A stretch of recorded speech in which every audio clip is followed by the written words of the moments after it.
for the State of the Nation. And I'll start first of all by introducing the guests that we have this morning to guide us through and just give us a feel of where we are as a country. And to my extreme left, we have the Member of Parliament for Kiminini, and that's in Trans Nzoia, Honorable Chris Wamalwa. Good morning and thank you for joining us. Thank you. We also have Honorable Isaac Mwaura, who is a nominated senator. Good morning and thank you for joining us. Thank you, Mike. All right, now the Jubilee Party is set to table a bill in Parliament this morning seeking to amend electoral laws ahead of the October 26 polls. Our parliamentary reporter Patrick Amimo puts this into perspective and what to expect as the two political sides maintain hardline positions, with NASA opposed to the amendments. Let's first of all cross over to our reporter Patrick Amimo, who gives us that brief. Thank you, Michael. This particular proposal by Jubilee to bring amendments to the election laws through what is now dubbed the Election Laws Amendment Act Election Laws Amendment Bill 2017 has really raised some discomfort in the House. We saw yesterday members in the National Assembly that are allied to the opposition walk out of Parliament after they did indicate that these particular provisions or laws are a bit suspect, given that they're just coming when we are hardly having almost like 26 days to the election, to the fresh presidential election. And some of these laws are targeting the presidential election. And maybe just looking at some of the provisions are that, like, it asks the IEBC to electronically and manually transmit tabulated results to from the polling stations to the constituency tallying center, then from that tallying center to the national tallying center.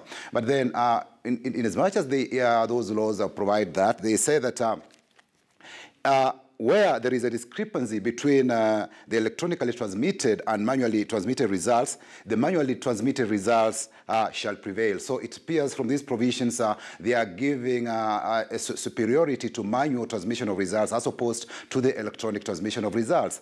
And this particular matter, if you look at it, these particular laws were reached through last year through the Parliamentary Joint Select Committee that was chaired by Senator James Orengo and Senator Kiraitu Murungi. Through that particular a group of 14 members that was brought from both the Senate and National Assembly. It was a negotiated process on IEBC reforms, and that's when we saw members of Parliament in the 11th Parliament agree to have results done in an electronic manner, and that's why Section 44A was introduced in the election laws. But it appears now Jubilee is keen to claw back that particular reform that was introduced to ensure that elections are very free, transparent, and verifiable by introducing this idea of going the manual way. And now, this particular provision, the other interesting aspect is to do with this idea where they say that any failure to transmit or publish the election results in an electronic format shall not invalidate the results as amended, as announced and declared by the returning officer or presiding officer at the constituency level. This particular provision is one that led to the Supreme Court of Kenya annulling the presidential result, because they did indicate that some of the forms were not transmitted electronically. By the time Wafula Chebukati was announcing President Uhuru as elect, he was not in possession of 11,000 Form 34As, which had not been transmitted electronically. So this particular provision, it appears, is mischievous and is aimed at curing this particular or circumventing the Supreme Court of Kenya ruling, where now they had to invalidate that result. So if this provision has to pass, then it means that no matter, it will simply kill the electronic transmission of results, so it will not have any place, because you can it means that in case you fail to transmit electronically, then you cannot invalidate that election. And election laws are very, very key in determining a presidential election. So this particular provision should be looked at thoroughly by members of both houses in the National Assembly and the Senate when it comes on board, because it has a potential of clawing back on the reforms that we had when it comes to matters voting. Because in 2007, when the Kriegler team came on board after the post-election violence, they did indicate that it was not not very easy to know, to determine who won that particular presidential election, because at that time there was a fear of that ballot stuffing, and it was not easy to know who was the winner in that very, very closely contested election, which sparked violence in various parts of the country. So the other provision, again, in this particular amendment that Jubilee is seeking to bring on board, is to do with the identification of voters. Remember, that was a key issue, because in the previous elections, like 2013, the opposition then under CORD was claiming that at least we had 2 million dead voters who did participate in that election, and there were claims of ballot stuffing. So that's why there was that provision that voters must be identified electronically through their biometrics, and also the transmission of results has to be done electronically. And this particular aspect now is seeing there's this provision that IEBC may put in place, the word may put in place a complementary mechanism for identification of voters. So this shows that these particular voters, though that particular aspect could be put, is put there, that is simple, verifiable, it now deletes that section 44A, which was putting in place, which made sure that voters are identified electronically. But now that section has been deleted, 44A. They are indicating, instead they are proposing that the IEBC may put in place, So it shows that electronic identification of voters, Jubilee is keen to ensure that voters cannot be identified electronically if IEBC so chooses. And the other aspect also in this particular amendment is to do with the constitution of IEBC itself. Now, there is a provision that the chairperson, in the absence of the chairperson for any reason, the vice chair shall assume duties of the chairperson and exercise powers and responsibilities.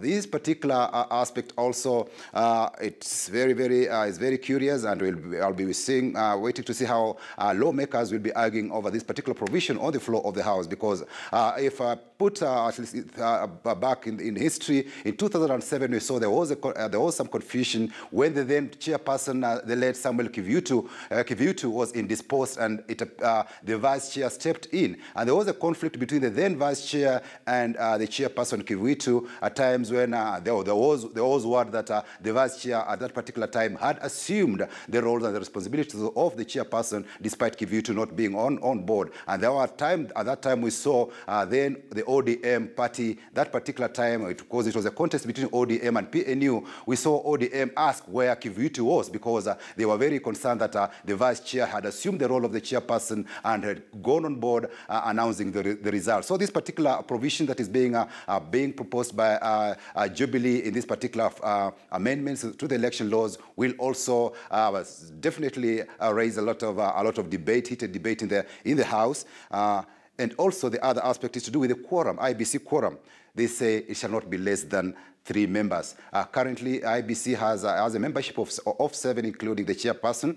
And we've seen in the past, they've said that some decisions made by the chairman have been done unilaterally. So they are trying to fortress that and say that that quorum must be of 3, and any decision, unless reached by a unanimous decision, it has to be, any matter shall be by a majority of members and by voting. So this particular amendment is made to ensure, to make the work of the chairperson not make unilateral decisions, as we see in the current place when the chairperson was trying to reconstitute a fresh team to run the October 26th election. We saw some commissioners did not support that idea. When the chairperson wanted to crack the whip on some of those senior staff at IEBC whom he felt that could have been involved in bungling the election, and at least decide that they should be suspended for some time, we saw some IEBC commissioners gang against that particular provision, and that really caused a stalemate in the commission, and also some uncertainty about its credibility to run this October 26th election. And we've seen these particular provisions also. They brought, we saw yesterday at Bomas, where IBC was meeting Jubilee and NASA in that particular meeting. Those talks had to be stopped because of these particular amendments that are being brought by Jubilee. So it has an effect of stalling these particular talks, and also as the country heads to the election, also maybe causing uncertainty on why these particular amendments are being brought now. Gitonga. All right, thank you very much, Patrick Amimo, for articulating very well some of those amendments that are expected. And those basically have been part of why the talks stalled yesterday between IEBC, NASA, and Jubilee, with NASA saying that some of those amendments are sinister, but Jubilee standing firm and saying that they are necessary for the elections to be upheld so that we do not have ourselves back to where we are now. Let me quickly introduce the guests that we have this morning. We have Honorable Chris Amalwa and nominated Senator Isaac Mwaura. And also a quick reminder that you're welcome to participate in the conversation. This is the State of the Nation. And, well, you can do that via Twitter. And the Twitter handle is, at KTN News. Or you can also tweet me directly. And that's at Michael G.